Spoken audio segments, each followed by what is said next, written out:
I think too often we look at adaptable and it is very reactive. I've always looked at being adaptable as getting out ahead of it, changing, seeing things that are coming. Okay, I see the start. How do I get to the end? Where do we want to go? How are we going to get there? And how do we need to start the change now? You learn that failure is somewhere along the line of the system. And anytime you start a new role or come somewhere that's on that cusp of change continually, there are challenges to that. There's always going to be this thing that could go wrong.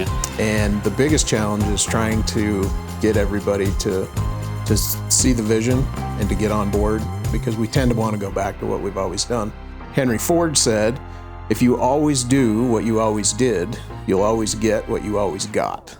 So I'm always trying to look at things from a bigger picture and try to make sure that we succeed. And I want to succeed because I enjoy that. I think it's very addictive. There's this constant vision that Chris has for the company. You better be adaptable because her vision never stops.